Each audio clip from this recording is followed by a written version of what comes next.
Hey guys, this is Dover Don't. We just shot the podcast with the Faith. I try my best, but it gets hard for me to hide it. At night it gets dark and I feel lonely with no one beside me.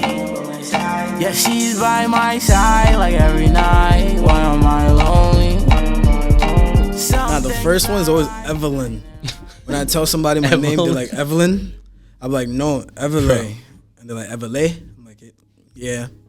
Bro. It's always like I'll take it. It's always like I'll take it type of shit. Bro. How'd you get your, Purple World episode 58, Mr. 03 Everlay. We're just going to keep that little tiny bit in of him talking about his name. So y'all actually, let me not swear for the first 10 minutes. I have to try to remember that. But Mr. 03 Everlay. Mr. Everlay. That's how you say his name. Yes, it's Everlay as in like revelation. What's the whole that Everlay? You can hear like the chair squeaks. Yeah. Wasn't it? I thought it was something about Everlay too. Yeah, I got it from Revelation. Revelation. Yeah, the last chapter in the Bible is called Revelation, and I got my name from there. Mr. Biblical. The faith. Because my real name is Meshach, but not a lot of people know that. It's like in the Bible as well.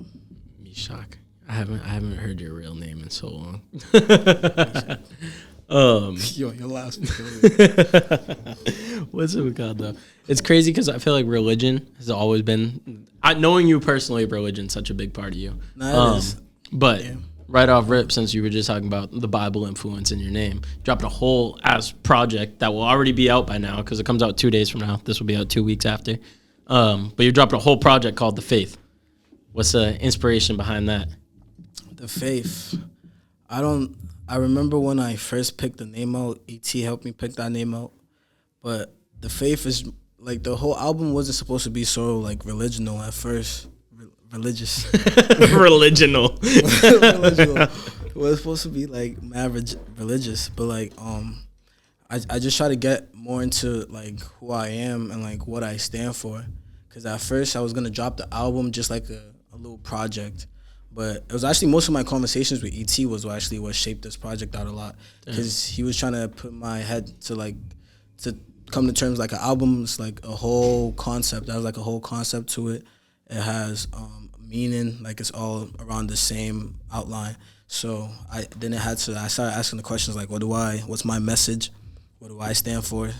And like I feel like the faith symbolizes it because it kind of tells the story of how, like, throughout my whole career, I've seen everything, like, unfold in front of me. And right off rip, that's what you talk about in the intro. Yeah, literally, the first song is called The Faith, and it's, like, showing, like, how much, like, if you put, like, so much, if you can envision something, it could come true. And it could obviously come true if you have, like, the faith. So, and it also, like, the religious part about it is more knowing that everybody's, like, God. That was the biggest part, like, for everybody to understand, like, we're all gods and we have so much power and we can do, like, so much things when you come to understanding that you're God. And that was my message that I think that even later on in, like, years and years to come for my career, like, that's my message, that everybody could do anything type shit. That's fire. Fire ass agenda. Yeah, that's that Everlay agenda. We're pushing that.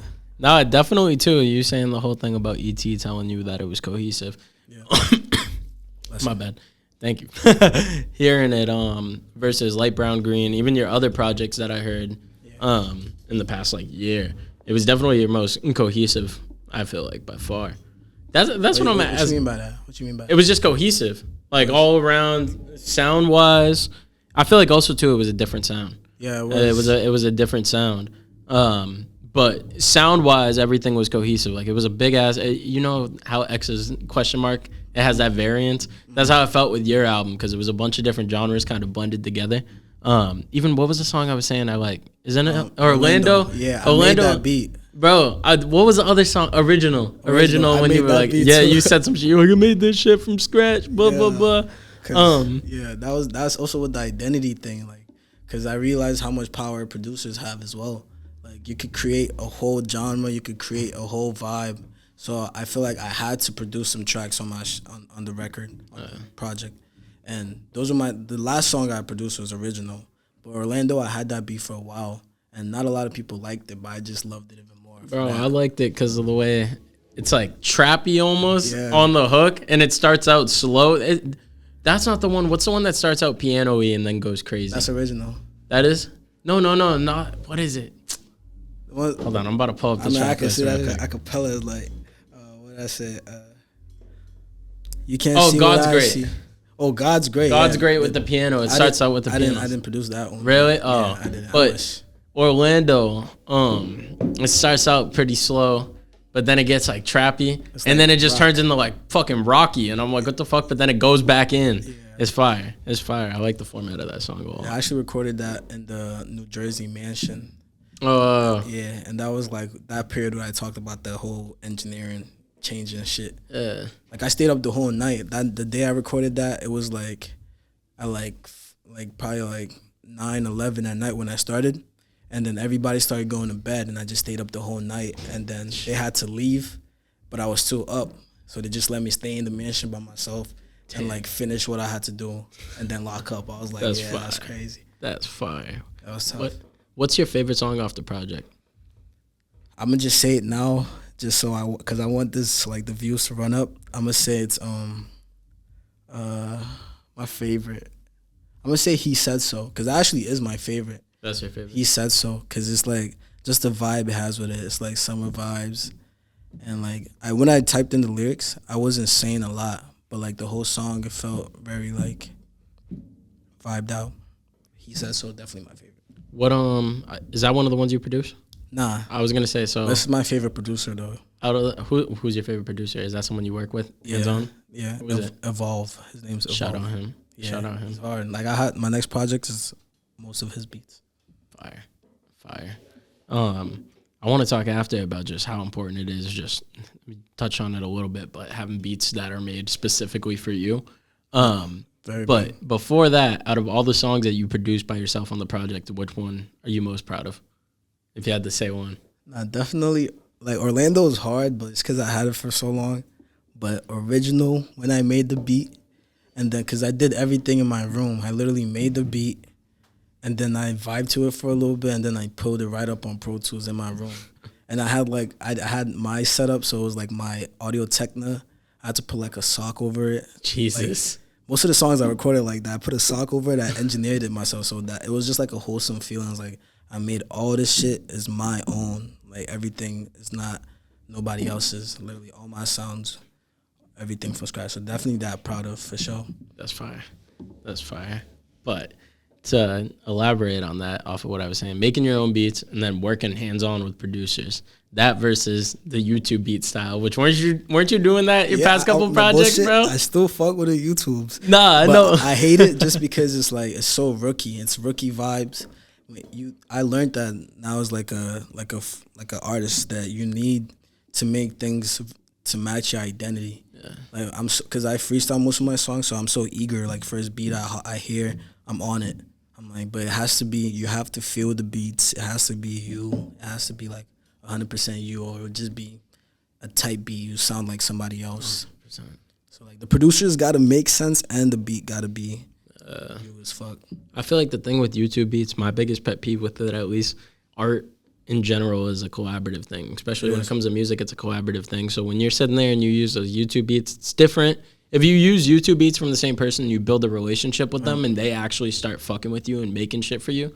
That's fire, but a lot of the times these people be using YouTube beats. They don't have a relationship with the producer at all. The producer doesn't post it. The producer doesn't even hear the song, doesn't know whoever. So that's why it's also, if your money's going somewhere, it doesn't make sense to spend money on those YouTube beats. I mean, because I've engineered people who like, oh, yo, download this beat for me. And he's spending $300 on a beat. Exactly. I'm like, bro, this song is not going to make it like this. Exactly. Like, bro, you need to pay your bills. Focus on that. Like, the only reason I'll be paying like for exclusive beats is when I feel like I'm at a point where, like, that's why I work with people. Because if I'm working with you, I don't really have to pay you. We could then split the profits. We could then like have our own deals. But when you're buying YouTube beats, you gotta get exclusives, and like I'm not paying that. Yeah, I'm not bro, paying the prices that. be I'm sorry. outrageous. It'd be like sometimes you can get a lease for like $30, $20, but like most beats be like $500 for excuse. Yeah. This shit be outrageous, Not me. bro. This shit be outrageous. Normally I ask this in the beginning, but because you talked a little bit about straying away from engineering when you were talking about the mansion shit, give them the rundown of what you do because people are confused as fuck. I'm wearing your hoodie. Yes. Lit So till what death. does Everlay do? See, Everlay is a I love when you refer to yourself in the third person, bro. Yeah. It's the funniest shit. because Everlay is I, but Everlay is also himself. Everlay designs clothes just because he likes to wear him. Everlay also makes his music, and just because he likes to be him as fuck, Everlay also engineers his music, and that's what Everlay does. Everlay is a creator. He likes to create. He just likes to make things as best as possible to represent himself. But Everlay designed that. That's LitTillDeath. And I'm actually about to drop some crazy shit very soon on some LitTillDeath. You about to drop more? Yeah. Fire. But Everlay's still trying to expand. Now I'm cheating on it. But Everlay's still trying to expand. He's trying to like venture into more shit. I might start making like furniture soon. What? Yeah, like on some shit, like some crazy, like kind of like chairs and shit. Making furniture. That would be some different shit, and That would be different as fuck. I'm trying to open a store and shit. So like wherever my clothes is, not me personally. I don't think I'll be able to invest in that. But when I get a store open, it'll have my furnitures and my clothes, my carpet, my walls, and shit like that. Pause. shit like that. But that's what Everlay is. Everlay's us, honestly. Everlay's just a creator. What would you say your favorite sector of it is? Definitely the music, because the music is like what I realized over the years has been like my therapist. So like I definitely stand on the music more, because without that music shit, I would have never been able to find out anything about myself. I would have just been like another, Another what? just another guy who An NPC? an NPC, a bot, NPC, a bot. freaking a slave, but not like a I know what you mean. A slave, bot though. slave to society and all that shit. Yo, what does us saying bot? What does bot make you think of right away? Bot? You don't gotta say it, but Chill. think about it. I know what you're thinking about. You know what I'm thinking about? Yeah, bro. my friend.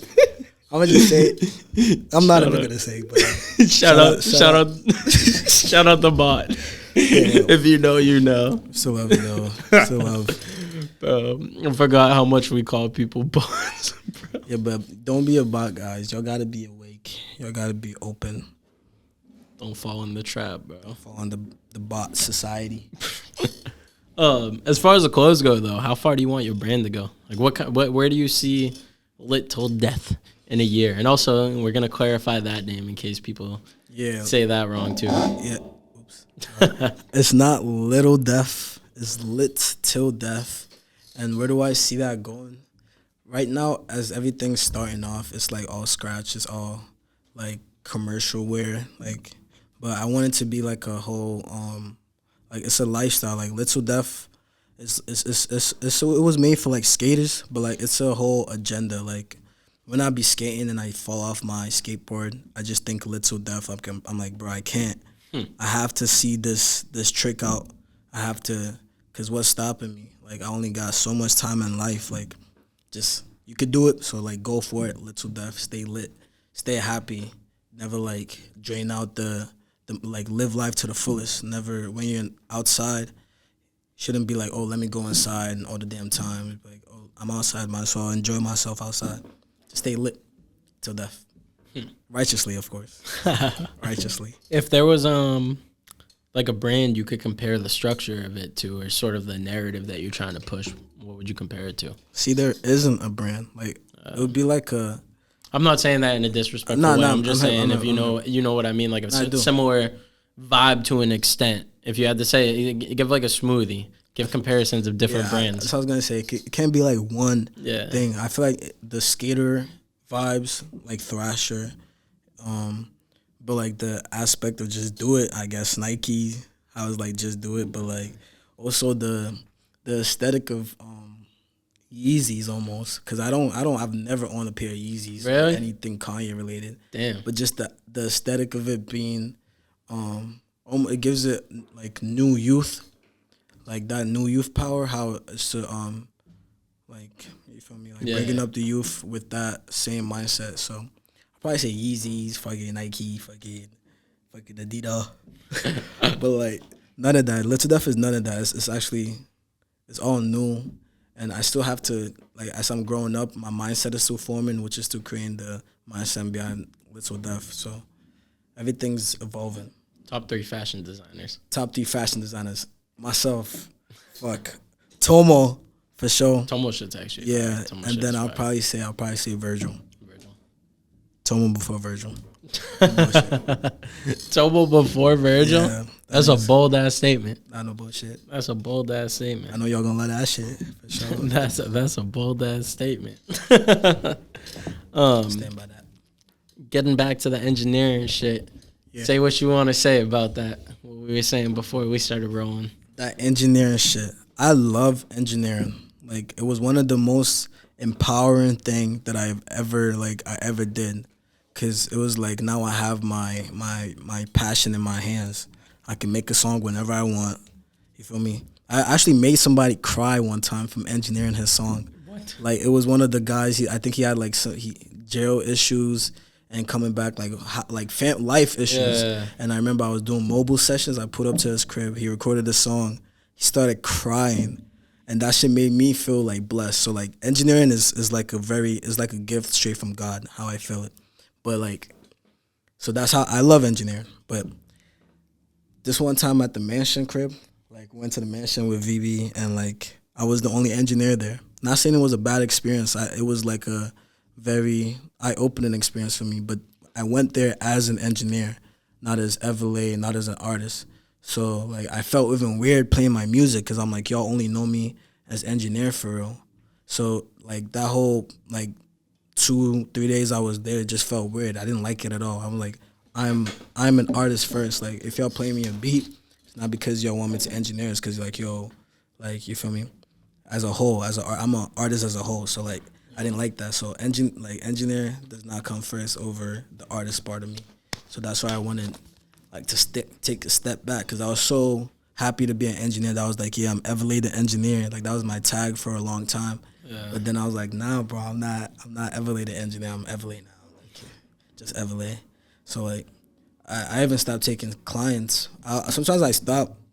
Like the reason I really engineer is only for like income. Yeah. So it's not like I don't do it because I'm like I want to engineer people anymore. It's either like I'm making music with my friends, and I'm obviously the engineer. And then those times it's fun. Yeah. So like every time I'm at old grooves, OGs, I'm usually the engineer, and I have no problem with that because I have people I'm working with and all that. But like engineering is just not for me, man. It's very draining, especially when you're creating somebody else's art. And there's nobody there to always engineer me. That's the worst part. I wish I had like a twin of myself. So like when I'm making some shit in a different room, he can engineer me. But you should make a little clone, bro. I wish. No, do it, bro. Get somebody. Or like somebody and like get somebody and teach them the same way. All my friends, but they don't want to learn. Like if you're asking me like, yo, I would rather teach you everything I know than waste my time doing it for you. Like I feel like Louis did that for me. And that's the biggest blessing. When he started, he was like, I'm not going to engineer you no more. If you want to learn, pay $30 an hour. I'll show you. I only took 2 hours of his classes, and then I put the rest into my understanding. Oh, that's all you took with Louis? Only 2 hours. What? It was like 2, and it wasn't even in person. It was over Zoom. I thought you took classes with him for a while. Nah, it was literally like 2-3 times. And then he showed me everything I needed to know. But the one thing I was given from God was like, I'm so good at understanding things, like, and I embrace not knowing things because I just know I could easily just understand it. So like the second I saw it, took me a while, but like plus the passion, like I can't tell you how many times I stayed up late nights, like not sleeping over and over again almost like I'm slaving myself. But nobody made me do it. I did it because I was happy to do it. Like my songs are so ass, but I loved every single one of them. I was like, I taught myself and I learned through all that shit. Now I perfected my tone, and like I don't even trip about my mixes anymore because I've seen like it don't matter, like where, like just drop my shit. But yeah, the engineering was definitely a blessing. I can't like forget about that. So it's a short-term plan. It is. Engineering yourself long. My bad. That was disgusting. Engineering yourself long term, but engineering other people. That's short-term plan. Yeah, short term is fun. Elaborate though. Learning from Louie, was that your main way of learning? Yeah. Honestly, Louie is actually a very big part of my artist career. Though I feel like since I was a kid, it's still the same me. I was as gifted then as now. Like I always had the same powers. Now like I've drastically changed. I've been the same talented person, but when I met Louie, like he recorded almost like since 2020. I met Louie around 2020, so I dropped like 2 albums that year, and like it was all him. He taught me everything. All the connections that I'm using now is low-key all Louie, and then he showed me how to engineer. So he's definitely a huge part. And the funny thing about how I met Louie is so crazy. Low-key, how I met everybody I've met. It's crazy, and it'd be some random life shit. Like, I met Louie through somebody that was getting their hair cut at the barbering salon that I swept at. What the hell? I was, like, too young to get a job, so I worked. How old are you? I was, like, probably 15, turning 16. Damn. And I couldn't get a job just yet. So I like, went to this barbershop in Stoughton to like apply there, and I used to like sweep there every day after school. Damn. But Loki slaving me like crazy. But I was so happy to get paid because those money was actually getting into studio sessions. And like they found out, and they was like, yo, I got this guy. It was Q Major. He was like, I have this guy that I work with. He was getting his haircut, as he was telling me. And he was like, yo, how's your grades? I was like, it's good. He's like, if you show me your grades, I never showed him, but like he was like, if you get good grades, I could get you to my guy Louie for like $20 an hour. And I was like, for real, because I used to pay like $50 an hour, and I didn't know shit. And those studios used to be so bad that I would be so happy. But when I met Louie, he helped me, and I was still trash then, I could say, compared to now. And I helped him too, because I heard around that same time he met me was when he had just started engineering. So it was like a hand in hand. So he got better with me, and I got better with him. Like, I didn't even want to work with nobody else because nobody was as fast as Louie. So Louie was definitely a very big part. And even around that time, I used to be hanging with, like, VB would come in and shit. I didn't even know who they was. I was already in that environment. Like, even, what's his name? Isaiah. He used to be there all the time. Yeah. I didn't even know them yet. Yeah. So it was like I was already in there. I was already in, but I wasn't aware of how much, So it's crazy because now you're with VB like all the time. It's so crazy. What was I gonna say? All of the fuck. I had a question off of that. Oh, you dropped so many albums, bro. Why do you drop so many projects? I feel like you never even drop singles. It's always just a compilation of work. Yeah, it is. I am gonna drop a single very soon, but like, I just make so much music. Even ET was telling me this too. They always tell me this. I'm like, but I make so much music that like I have to drop, and people like it's not good. It's not this, that, and that. But the thing is about it though, if I make it, people gonna look at my thing as a strategy. They're like, bro, the way to make it, you gotta drop projects. You gotta drop full. But just because the underlying fact is I just make so much music. Yeah. If I drop singles, it's just like I still got so much more. And I just like projects. Like, it's like a whole entity of like a vibe. I give you a vibe every time. If you can't listen to a project, then you probably just don't like me. I don't think I make bad songs. So like, I feel like every song on there is good. Just gotta find it. That's how I feel. What's your favorite genre to make? If you had to make one genre for the rest of your life, what would it be? Impossible. I couldn't.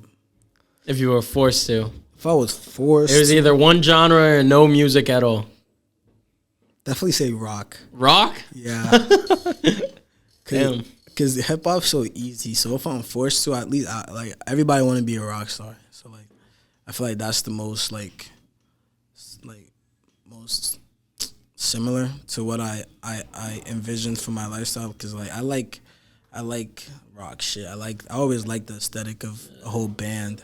So definitely rock, cause hip hop is like it's getting it's getting ran the fuck out. It is, bro. Like even my music, I don't even classify it as. I be putting like alternative hip hop or like ambient hip hop. It's not even hip hop anymore. So definitely that, or my own genre. I feel like hip hop, bro, became such a broadened thing now. It's like, I don't know. Nah, it's everybody's. Everybody just classifies like anything as hip hop now. I mean, I feel like some of them do be hip hop. Like, well, how do you even know the difference? Yeah, like literally. So I don't know. Music's at a weird state. Rock is my shit. I actually about to drop I don't want to mention this and not talk about it, but like I'm making a film, and and it's with a rock band. So most of the most of the songs on the track list, I'm making a soundtrack for each episode, and it's all rock stuff. What the fuck? I mean, yeah, it's gonna be something crazy too. How the hell that come about? The film? Yeah. I don't know. I feel like I don't remember when I started thinking about it, but like I directed a film like earlier I remember you showing me it. So I've always had the idea of being a director and stuff. I do like directing and stuff.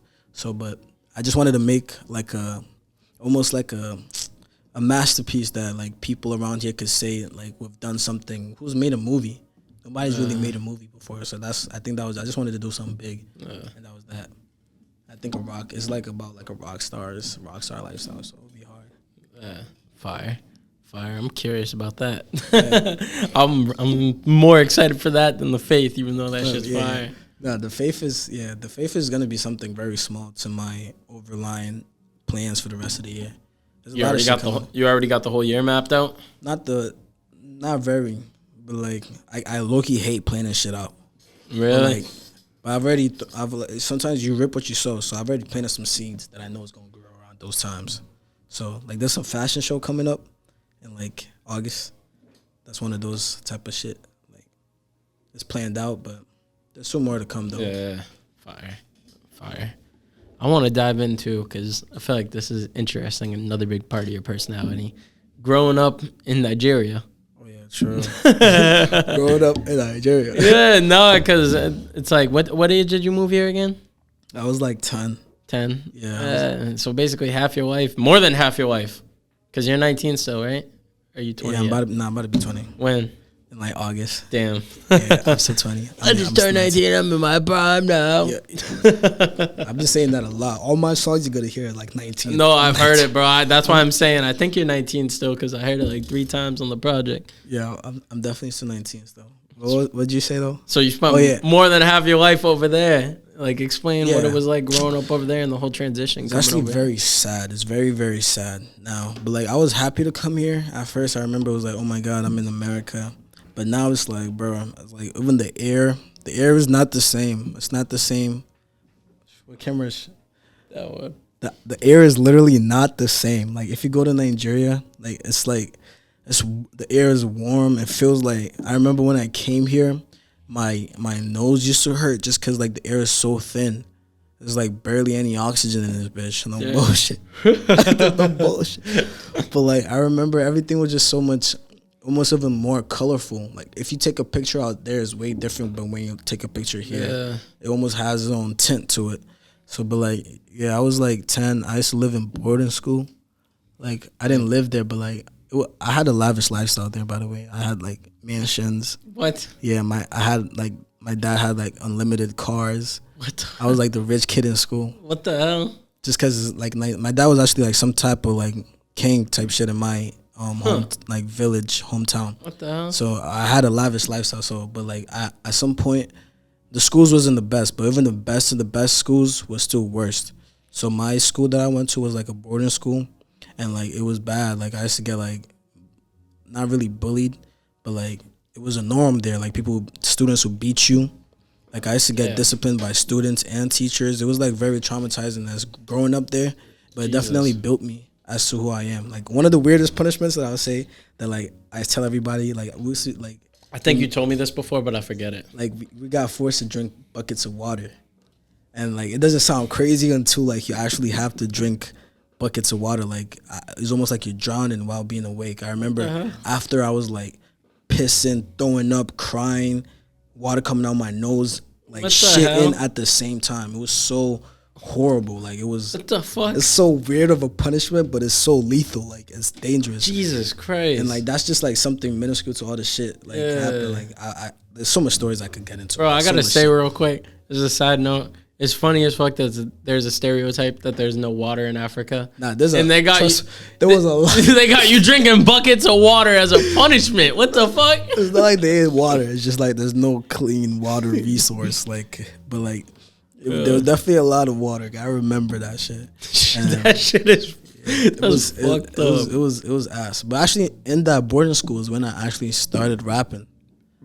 Yeah, in a board. Yeah, you were in that. This was before you were 10. This was I was dead ass the youngest in the whole school because I was a grade higher than I was supposed to be. So I was the youngest in my grade, in the youngest grade of the whole school. So I was like the youngest. But I was in a rap group.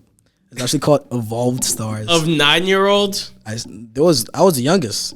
There was older people, but I swear I was the best. I swear to God, I used to like perform and like in front of the school and shit at like a young age. What the hell? So like I been knew like it's kind of crazy. Like yeah, it's hard. It was hard. What the hell? So what was the transition like coming over here? Also too, if you had to say, because you were saying you got mad crazy stories that were traumatizing. There was one story you had to say was the craziest of them all. The one crazy. Let me think real quick. Or if you got multiple crazy ones you want to say. I feel like that bucket one is actually insane. That one's like, pretty fucked up. Having to drink water as a punishment is so underratedly like fucked up. It's like buckets, and we had to like get the water ourselves. Jesus Christ! So after you're drinking one, you like filling that bitch up, knowing you about to be fucked up by this. But like the worst one I would probably say is like that y'all probably find crazy is like there was this Hermes belts. Yeah. How they have the H on it. This one time I got like beat with it so bad, like the H was on my body, like imprinted on my body. By who? The students. Like what? It was, and that's normal though. Like it was normal. Like they could tell you go wash my clothes, and you can't say anything just because age was like a big thing. Like seniority was so big. Like we had to refer to them like senior this. If they were a year older than you. Yeah. What the fuck? It was definitely, and I was the youngest of the youngest, so like, everybody was my senior. Bro. And I had to like deal with that for like, and I never saw my parents. Like the only time you see your parents is every 3 months, and when they come to see you is like a visiting day, and they just come to bring provisions, and that like cereal because it's a boarding school, so you can't bring food. Yeah. So it's like cereal, like sugar, shit like that, and it's almost like jail because.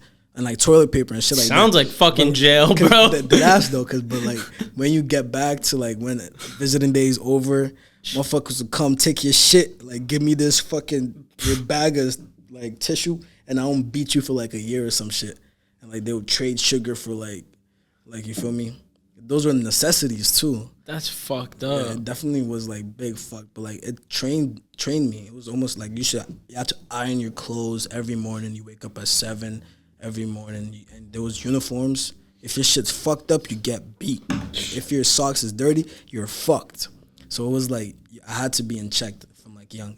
But one of the crazy, I just said it. Like the H on the belt was probably crazy. Yeah. Bro, it was crazy. This shit literally sound like jail. It kind of was. But the thing about it though is like I still kind of miss it almost. It's kind of weird to say, but I missed it because it was like very like it was like the life that I know. Type shit. Like I was happy. Like every time I see my dad, he'll come in like with the dirt bike. Like he had a power bike actually. So it was like nobody had a power bike in Africa. So it was like when he had it, like my dad just pulled up.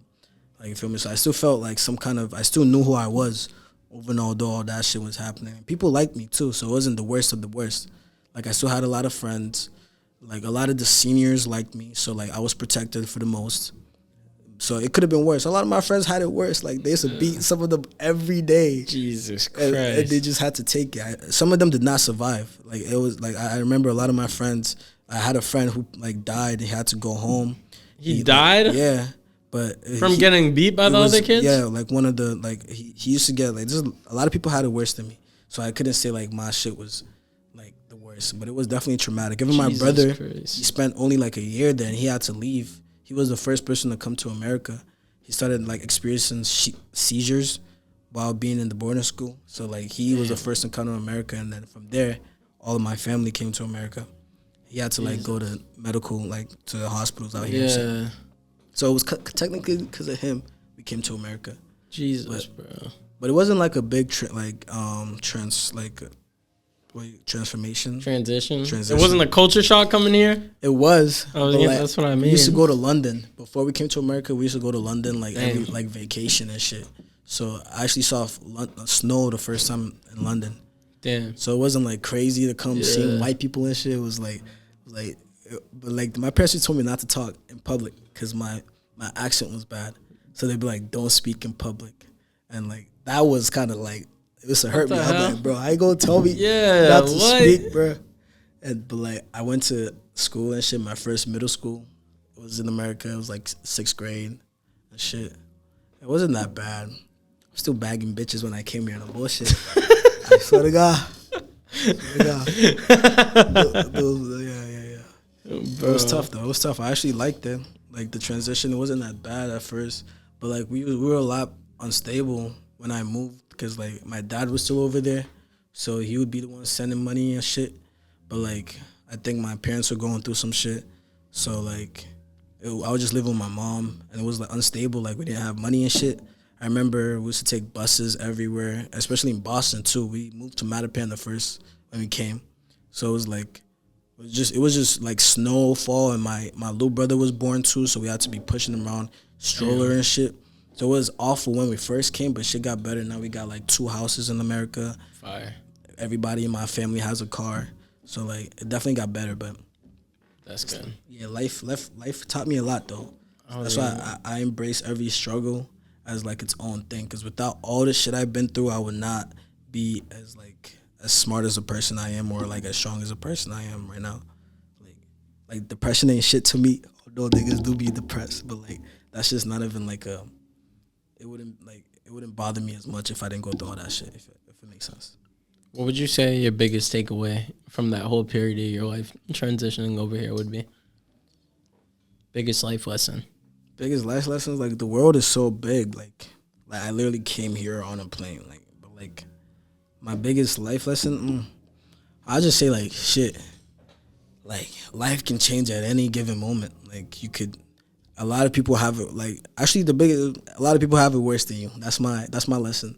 Like no matter what the fuck you're going through, somebody else is having it worse than you, and that should automatically just wake your ass up. If I'm feeling sad, I'm like, bro, why the fuck am I sad? My family's still here. I could drive if I wanted to. I'm awake. So like, there's like. Just to not think that things are happening to us. Like we have a lot more power than when we realize the power we have, we stop feeling sorry for ourselves because we're like, all right, I'm thirsty. I can go get some water. Not like, oh, I'm thirsty. I'm going to just stay in. Dry. You get me though. I get you. Yeah. You get me. I get you. That's a good point. I don't think anyone's made that. That's probably going to be a real. I think somebody might have said it, but I just didn't turn it into a real. But definitely dropping some life gems. Some gems. Some gems. Bro, I'm still shook at the fact that school sounds like literal fucking jail. No, it definitely, like everything is the same shit as jail. You get commissary, you fucking get, bro. You wake up, you literally, they beat the doors when you wake up. So remember the first night I spent there. I remember the first night. I like woke up like crying. Because in my dream, I had thought we was getting robbed. Like in my dream, because the door was banged so loud. Bro. I remembered that. Like waking up, I was like, what the fuck? And I remembered, I was like, oh, I'm in boarding school. What the fuck? Jesus Christ, bro. How old were you when you started? Probably, I spent like 2 years there, so I probably got there 9, left 10. Damn. Jesus, bro. Yeah. Jesus. What was I going to say? Being a diverse creative, because we've had a couple lately that do a bunch of different shit. How important do you feel like it is to keep things separate, or do you think it's better to just blend it all in together and that sort of be your brand? What do you mean, like how, like there's different types of... Yeah, like say how you engineer, you make the clothes, and you do the music. Obviously, you do the you have the LitTillDeath Instagram page. and you do the engineering and your own stuff through years. But would you recommend for somebody to go make separate pages for everything they do, or do you think sort of consolidate it into one? Like I would say, I mean, I'm still one person, but like a perfect example of this would be Tomo, cause he does like videos, he designs shit, he's an artist too, producer, all that shit. But he still kind of has the same one brand. But me, I feel like I'd much prefer like my shit to like each have their own like weight to carry. Like LitTillDeath, like I want its Instagram to be separate. I don't even want people to know it's me sometimes, just to admire it for its own creation, and then it would somehow help my promos when I have to drop some shit. You feel me? Like if everything's standing tall, they could all like help each other out, if that makes sense. So, cause some people know me more for my clothes than for like my music. Yeah, that's cool. And like some people know me more for music than my clothes. So like if they all stand by themselves and grow their own way, I would say get separate pages. Like get each endeavor you find yourself in is a whole different thing. Like it's a whole different part of you, like type shit. What would you say to artists that they like type shit do something outside of just the music, and they want, say they shoot videos, they make clothes too, or they're interested in doing it, but they don't want to box themselves in, and they feel like they can't do it? What would you say to them? Wait, sorry, my fault. If an artist, say somebody that just makes music, they either already do or they want to make clothes, shoot videos, just do shit outside of music. But they're scared to box themselves, or they want to box themselves in as just an artist. Like they don't want to cross brands. See, that's the funny thing about this whole shit is that sometimes life already makes sense to you. Like there's some people you could see as an artist and some people you can't see as an artist, and that's for a reason. Like people, like everything works hand in hand. Like I like you for your music, also by the way you look and by the way you dress. But like some people like that look like they're like Ryan, for example. Like he's a videographer, a very good videographer. But if he tries to then starts rapping, it would almost take credit away from the skill and talent he has as a videographer. And like people wouldn't take him as much seriously as a rapper as they would as a videographer. Like things like that, they could kind of discredit you. So it's better when you find your own calling and like you stick through with that as much as possible. If I didn't think I had a chance in designing, I would have dropped out a while ago and just stuck to what I do best. But like I became a designer because I literally designed my own clothes. So it was like I might as well start mass producing it. But like for like things like what would I say I've tried that I really didn't succeed, like sports, for example, I wouldn't still be trying to be hooping and have a hoop page. Like if I would, you feel me? So all about your image. If it aligns with your image and what you're trying to put out and your capabilities, I would say definitely do it. But everybody knows the real answers to the questions they try to find. Like if you look good doing that shit or not. So you might as well stop before somebody else calls you out type shit. What are your thoughts off of that? This is a little different, but kind of along the lines of that. What are your thoughts on people that are just in shit for the wrong reasons? Pisses me off, genuinely. Like music is saturated, but is that what you were gonna say? I was gonna say music, clothes, all of that, all the vultures. What's your thoughts on those type of people? Like I feel bad for you because I feel like that's not your genuine calling. But who am I to say what your genuine calling is? It's just that's why I it's like a hate opinion type of thing. Like I hate that shit, but at the same day, it's still my opinion. You could do whatever the fuck you want. I'm gonna do what the fuck I want. If I'm meant to do it, I will keep doing it. If you're meant to do it, keep doing it. But like I hate music is so saturated. There's so much people on this bitch doing like I even hate being on Instagram because every single thing is somebody else dropping some shit. I'm like, bro, like we like get the fuck out type shit. You feel me? But like, do you though? Like everybody who's meant to win will prevail at the end of the day. Like so, I can't really stop anybody else's grind because I'm on the same grind. Feel me? But it's too saturated, bro. Y'all gotta stop. Y'all gotta drop that microphone, bro. Like, drop that shit. You know what argument somebody made to me when I asked them this question, though? They said if we didn't have all the trash motherfuckers, we wouldn't appreciate all the good motherfuckers. And that really opened my eyes. Because think about it. If everybody was making music at Kendrick Lamar or Drake level, if every single person making music was at that level, would we really appreciate any of the good music if it was all good? Technically, I don't even consider that I mean, I'm just saying that as an example. Yeah, just because those are I get people the that example. the mass world listens to. yeah, You know what I mean? I definitely get that example. But I still feel like if music is good, it's still gonna, because like music is a universal thing. Like somebody could be Spanish and English and still know what a bad song sounds like. Yeah.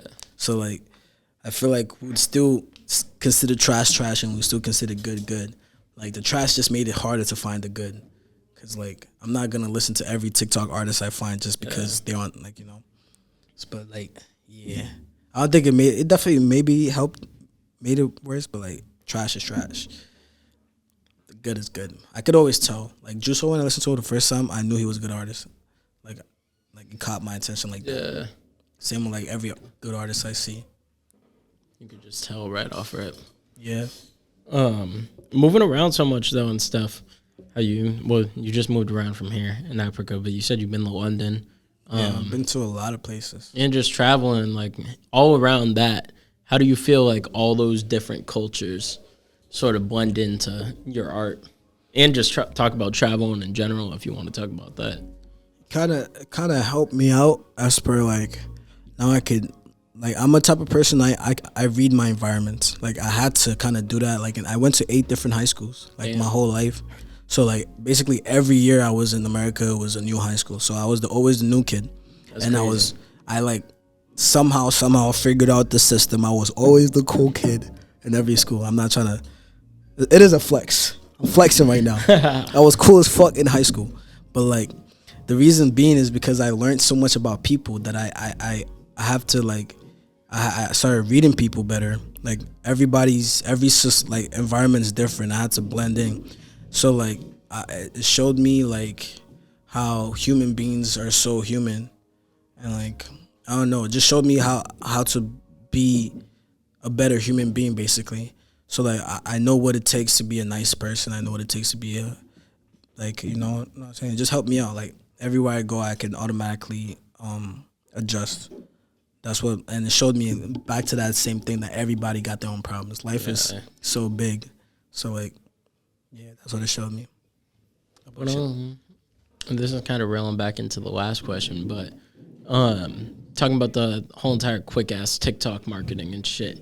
What's your thoughts on how quick everything is now? No, but it's a, like, curse and a blessing, because at the same time that everybody's, like, how that's, like, you could easily blow up one day from TikTok. That's the good part. But the bad part is, like, now we feel like that's our only way. You have to just randomly blow up to be able to succeed.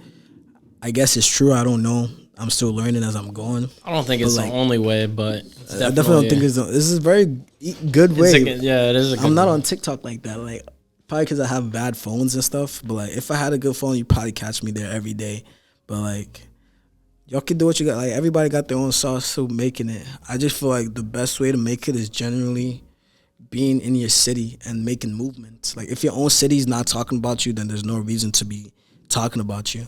Like, I consider myself as, like, one of the torch bearers in, like, Boston 508, like, that's gonna set, like, a foot. So I feel like you gotta be making motion in your city, and that's how you take off. But, like, TikTok and all that shit, it's a good promotional strategy. I might use that a couple when I drop the faith and shit. But, like, I'm not a dancer, so I'm not really on there like that. Yeah. If I was, I'd probably be on there more. You like TikTok? Fuck no.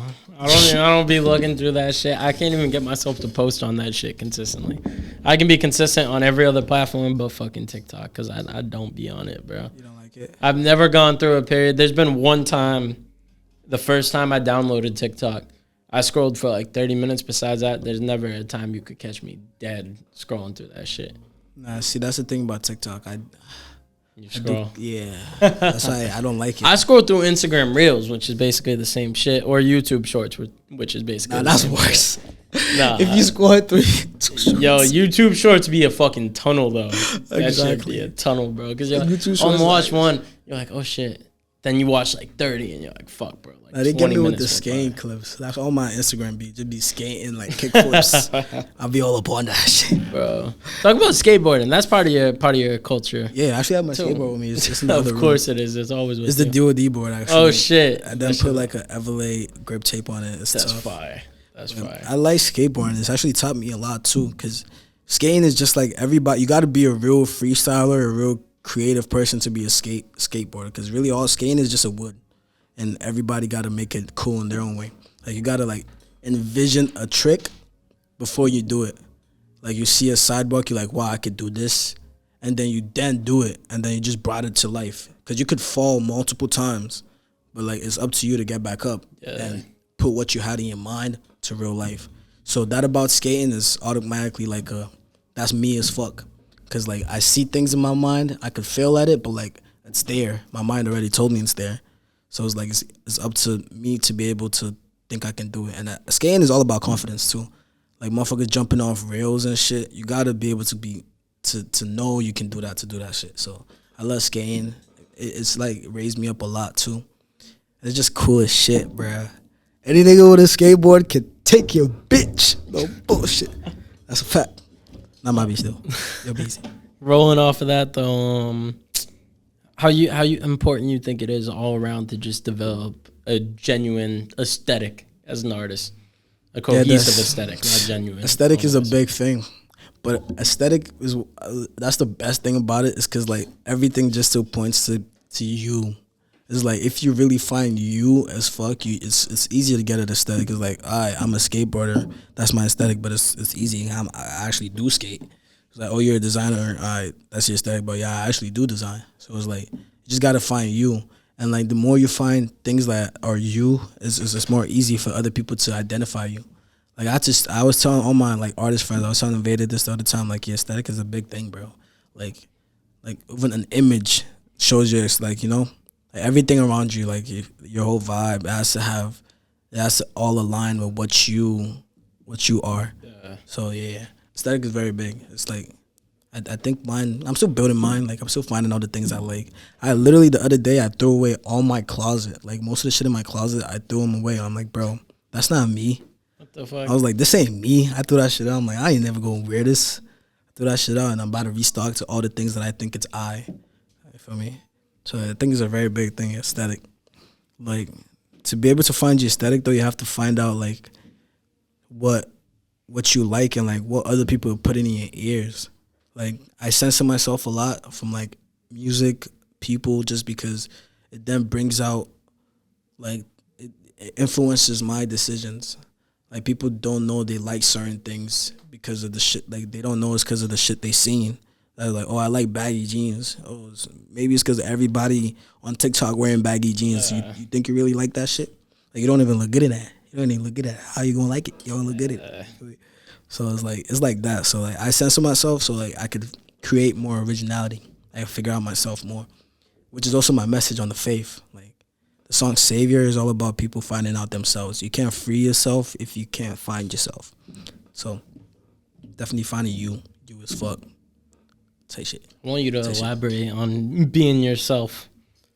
Did I just elaborated, bro? You did, but I want you to talk about it more because you just said it towards the tail end of that. Finding you is key because, like, it still goes back to knowing that you are God. So, like, if you're God, then who am I? What's my purpose here? Like, type shit. When you find out who you are, I found out who I am. I feel like I can help you find out who you are by telling you how I found out who I am. Found out who I am when I've had a lot of low points in life, but when you're at your lowest and you then have to look around you, it's like, what is still here? What do I still have that's myself? And when I was at my lowest, I had my music. When I was at my lowest, my voice was always there in my ear telling me it's okay and this, that, and that. I always had my music to help me. That's how that's me. I'm my music. I'm an artist. But sometimes people are alone. They're by themselves, and nothing's really making them happy except for when they're playing basketball. That's you. You're a hooper. Don't get distracted by the bitches. Don't get distracted by the drugs. Like your true happiness comes from when you're hooping. Like things like that. Find out who you are. Like some people be in their careers and don't even like what they're doing. You're not living you. You're living out the whatever's safe. Like, you feel me? You're not you. You're somebody else. Like, if you're not really happy with everything you're doing, then you're not really living you. And that goes back to the thing about people lying to themselves. People lie to themselves a lot. If you're true to yourself, everything will be so easy. You won't even be hurt by most things because you're like, it's all good. Like, that's not even me. I can't, So, like, best thing you could do is finding out who you are. Like, and that all you got to do that, just ask yourself questions. Just look within and you'll find all the answers. No bullshit. Like, everything you need to know about yourself is already inside of you. That's a fact. That ass. How you feel about people with no purpose? It's a tough job, but at the same time, what's my purpose? I kind of made my purpose. As I was saying, the whole agenda shit. My purpose was just to find people, to tell people to find themselves, and now I've made that my purpose, and now I have a purpose. But like, your purpose is just like, do you have, or you?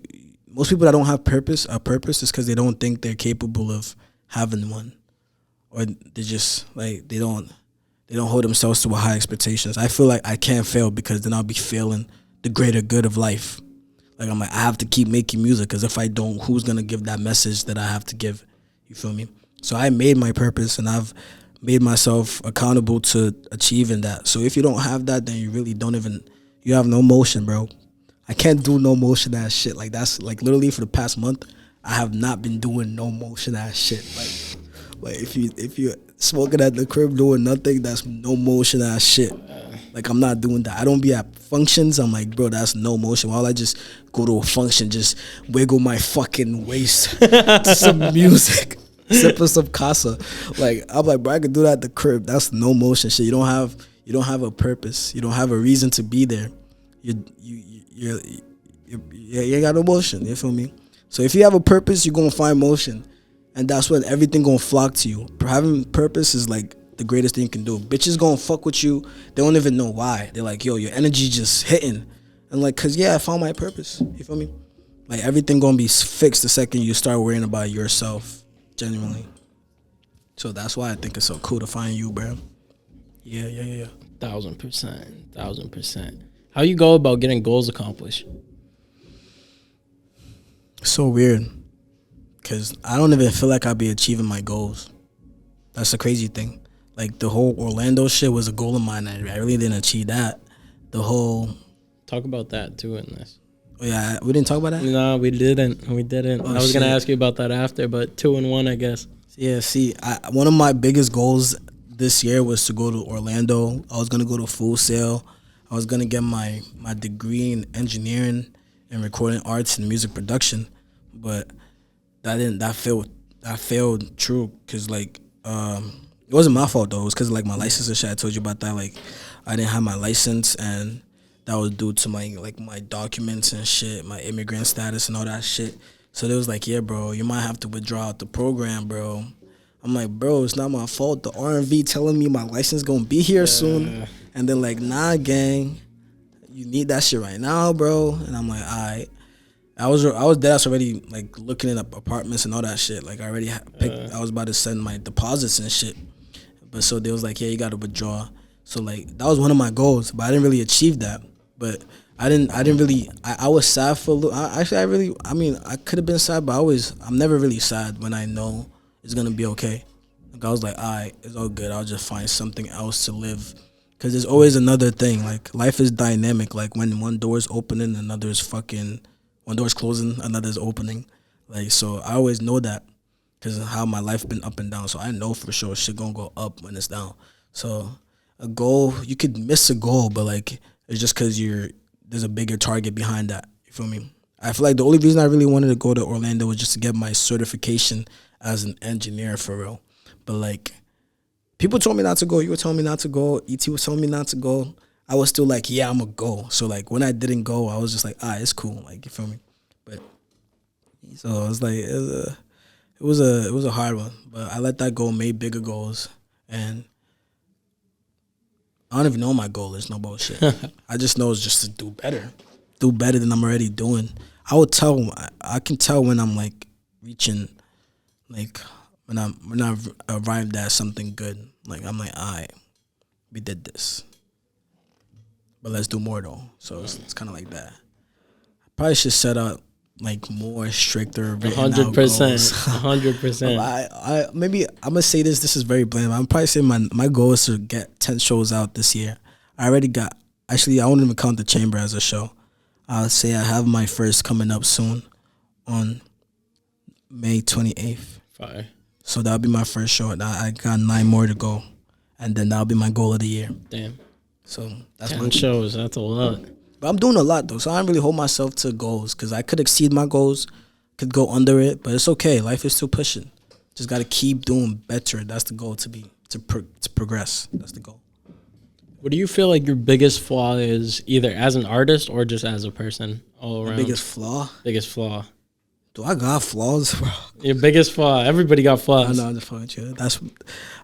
Like my biggest flaw. Let me think. My biggest flaw is definitely my brain, but that's also my biggest strategy. Like my brain, bro, it could do shit. Like I've already had a conversation with you. Like I've had a conversation with you. I know exactly where your head is. Like that's what my brain will tell me. Like it speaks for you, type shit. That shit could help me because sometimes I already know what you're gonna say. I already know how the conversation is gonna go.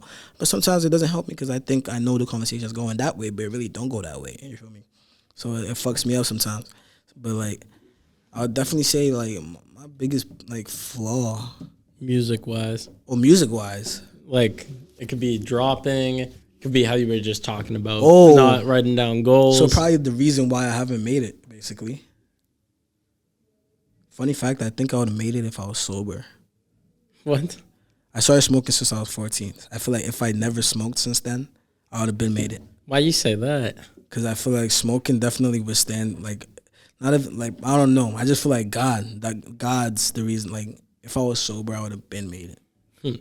That's what I feel like. But my flaw, I'll probably say my addiction to weed. I'll say that's one of my flaws for sure. People don't think of it as an addiction, but I know when something's addictive. You feel me? Yeah. Just say not even just weed. I'll just say my addictions, my flaws. Another flaw is probably not being honest when you should. Like being truthful does so much things for you. Like it frees you of a lot. So like when I feel like something's holding me, it's probably because I'm not truthful, and that's one of my flaws. And another flaw would probably be procrastination.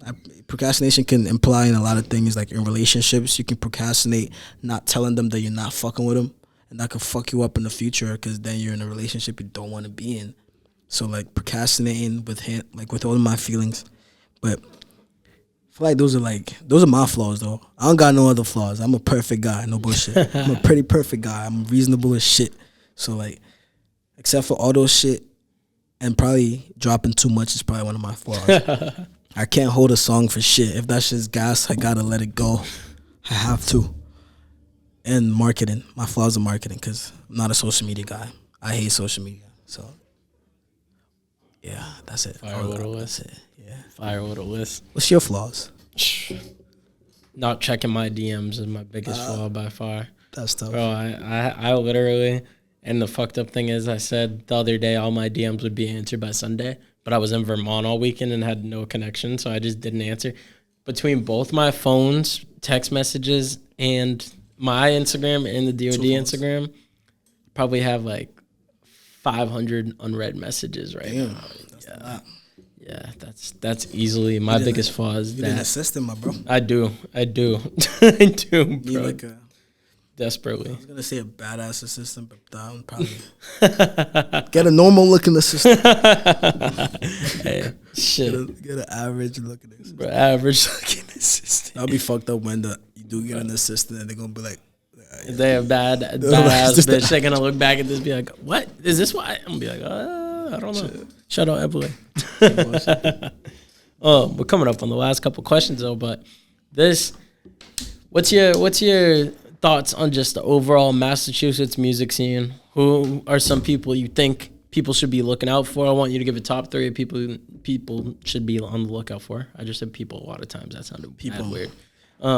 Top 3. I feel like 3 is too short because there's a lot of people doing their things. All right. Top 5 to 10 then. 5 to 10. All right. 5 is valid. All right. See, I'm the type of person I recognize potential when I see it. So like, based on the people I've been around, most influential people, I'll probably say my fifth would be Neems, because she has to be on the list. She's very inspirational. Like she's on the same mindset as me. Like we had a crazy conversation, and I could tell like that's all. The first thing you need is a mindset. So if you got the mindset, everything else is all endeavors. You feel me? And she's very artistic too. So she's talented as fuck. So Neems for sure.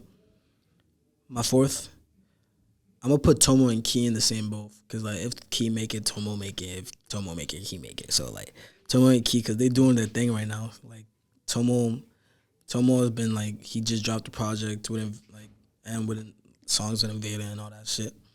So Tomo there. My third would probably be Invader. Although he just dropped his shit, he still got like a lot of records coming with me, and he's very slept on, especially in the VBIs. So I'm gonna say him. And my two more, I got two more. I'm gonna put it out for the videography group, Low ISO, because they just shot that video with me, and it's very tough. And it's the first video, so I'm gonna just say they got. But you say artists, right? This counts. Yeah. Just anybody in the scene. Yeah, right, so yeah, them, and then obviously Guapo. We got a project coming too. Guapo Run the World. He hasn't dropped a lot recently, which is his fault. But like, I'm trying to get him to drop some shit. He's tough as fuck. So he's my first. He's my last spot. So those five. Those five.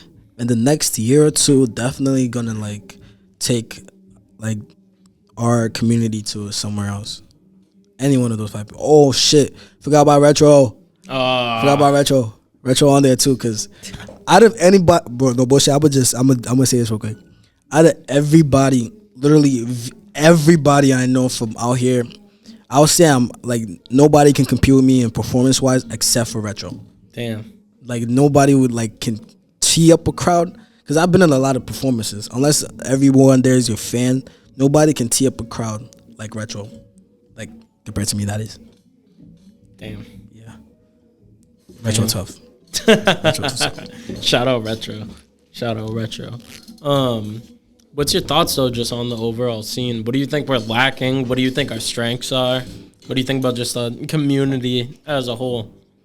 I mean, I feel like I never really was in the scene like that until like this year, for real. So like, based off what I've been seeing, there's a very tight community. Like Enjoy the Thrill, they've been doing their shit, put in work, they've been doing their shit. So like, they're bringing the community tighter. It's so much easier to throw events now.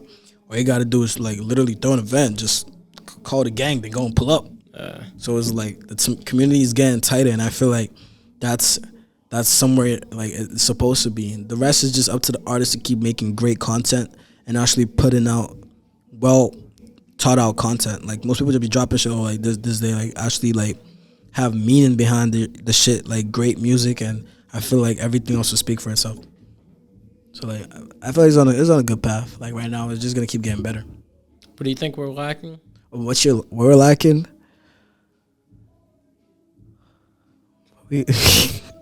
What we lacking? I feel like what we lacking? All right, what we lacking, bro?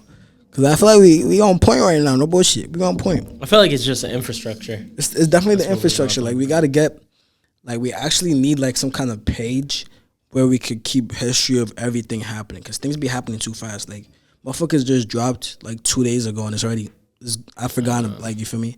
Like it's in the past. We need like a history book where you put everything happening. Cause all these things are very like historic moments. I feel like. So like.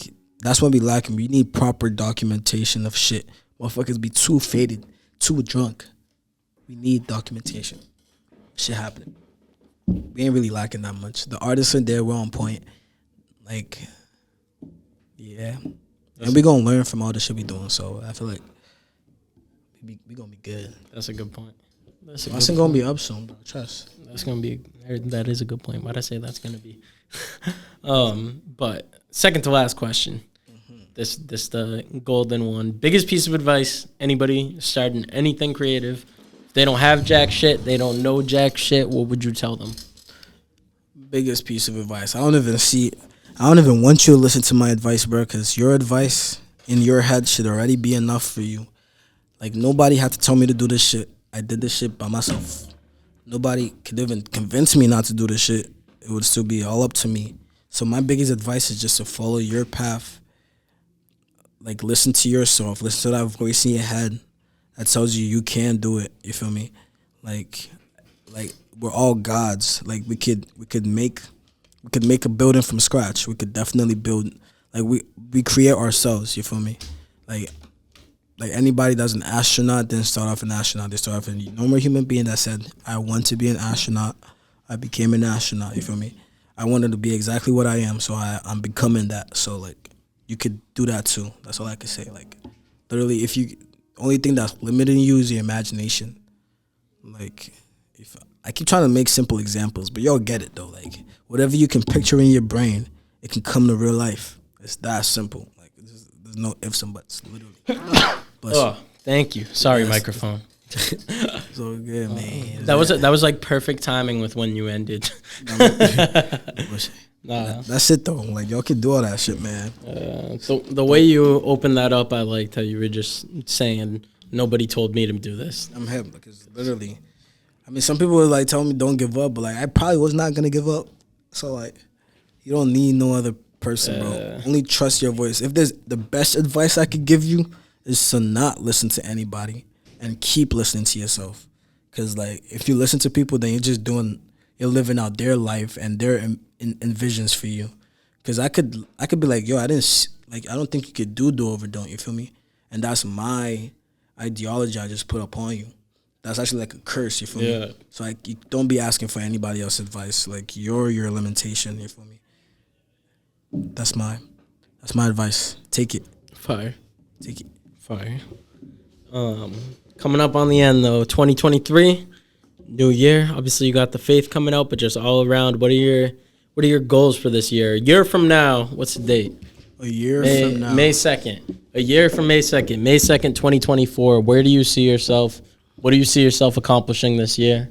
I know you told me off camera you got some more shit coming, but what's some bullshit. stuff? I feel like I'm gonna be so happy like a year from now. No bullshit. Cause I feel like everything's just gonna keep going good, and then with the grace of God, of course, everything keeps going good. There's a lot of family shit, a lot of like real life shit happening, but life is still going great. So like I expect it to be even better next year. I don't want to even hold myself to any restrictions because I feel like I might exceed it, I might not. But for now, 10 shows I gotta do. My goal is to drop out every single thing that I've said I'm gonna do in my head. I know what I gotta do in my head. Like I got some collabs I gotta get done. Me and Retro got some shit coming. Me and Vader got some shit coming. I gotta get that movie done. Gotta drop my collection and my clothing brand.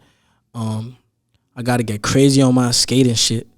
And those are my goals. Like that's it. And just keep being happy because that's the hardest part. No bullshit. Nobody understands. Like I could be doing all great shit, but like I still struggle to keep myself happy. Yeah. Like so like if I can be happy, I'm good. Feel me? That's my proclamation. Strong little endpoint. Tag yourself for the people. Yeah. This is the faith. This is LitTillDeath. This is the revelation. This is Mr. LitTillDeath. This is the faith. Yeah. What you want people to take away from your project? Take away the faith. Just keep the faith because faith can get you a lot of places. Faith can get you that job. Faith can get you that car. Faith can get you that bitch you want. You feel me? Keep that faith and everything you want will be yours. No bullshit. If that's all you got to learn from me, let that be it. Keep the faith as much as possible. Y'all heard the man. And you guys better fucking stream that fucking project because it will be out by the time this shit drops. No bullshit. Comment, if you made it this far in the interview, comment your favorite song off the project or just LitTillDeath's favorite song in general. But comment your favorite song off the project and give it a score out of 10 in the comments. We'll say that. Get the engagement up. But also, speaking of engagement, y'all motherfuckers that ain't subscribed, click subscribe. Follow at O3FLA. Yeah. On Instagram, all other platforms too, right? Yeah, I'm on, except for Twitter. Actually, I'm on Twitter, but I don't use it. You don't use Twitter? But O3FLA, all platforms. Y'all know the drill. Smash the like button. Subscribe if you're not already. Tune in for next week's episode. Subscribe to my YouTube channel. Subscribe to Everlay's too. Well, if you got the O3 Everlay I could just put it in the title so people could just click on it. Yeah, that's lit. But y'all know the drill. Follow the man. Stay tuned for next week's episode. Stream the fucking faith. I should not say the fucking and faith in the same sentence. Stream the faith. Stream just the faith. Yeah. We're gonna keep it godly. Thank you. Peace out. Yeah, I don't trip about a thing, I just let it be. I could make you fall in love and we don't got to meet. Yeah,